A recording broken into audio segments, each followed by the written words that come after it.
செய்தியை பார்த்து வருகிறோம். சென்னையில் 20 கோடி ரூபாயில் நவீன வழிகாட்டி பலகைகள் அமைக்க திட்டமிடப்பட்டிருக்கிறது. கூடுதல் விவரங்களை செய்தியாளர் தமிழரசியிடம் கேட்கலாம். தமிழரசி, முழுமையான விவரங்கள். சிவரஞ்சனி, சென்னையில் உள்ள 300 முக்கிய சாலைகளில் சுமார் 20 கோடி ரூபாய் மதிப்பீட்டில் நவீன வழிகாட்டு பலகைகளை அமைக்க சென்னை மாநகராட்சி திட்டமிட்டிருக்கிறது. இந்த வழிகாட்டி பலகைகளில் எழுத்துக்களை விட எளிதில் மக்கள் புரிந்து கொள்ள வகையில படங்களுக்கும் அதிக முக்கியத்துவம் அளிக்கப்பட இருப்பதாக கூறப்படுகிறது.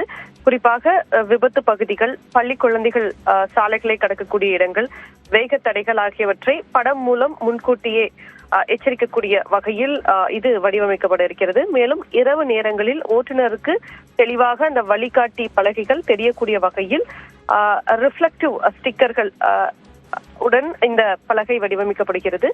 அண்ணா நகர் போன்ற பகுதிகளின் பெயர்கள் அங்க திரையிலும் தோன்றக்கூடிய வகையில் இந்த வழிகாட்டி பலகைகள் நவீன வசதிகளுடன் நவீனமாக ஏற்படுத்தப்பட இருக்கிறது. முதற்கட்டமாக போக்குவரத்து நெரிசல் அதிகம் காணக்கூடிய நுங்கம்பாக்கம், கோடம்பாக்கம், அண்ணா நகர், வேளச்சேரி, அண்ணா சாலை, பெருங்குடி ஆகிய பகுதிகளில் இந்த புதிய வழிகாட்டி பலகைகள் நிறுவப்பட இருக்கின்றன. மேலும் புதிதாக விரிவுபடுத்தப்பட்ட புறநகர் பகுதிகளில் சாலை உட்கட்டமைப்பு வளர்ந்த அளவிற்கு வழிகாட்டி பலகைகள் இல்லை என்று பொதுமக்கள் நீண்ட கால புகாருக்கு இதன் மூலம் தீர்வு கிடைக்கும் என எதிர்பார்க்கப்படுகிறது. சிவரஞ்சனி, விவரங்களை வழங்கியமைக்கு நன்றி தமிழரசி.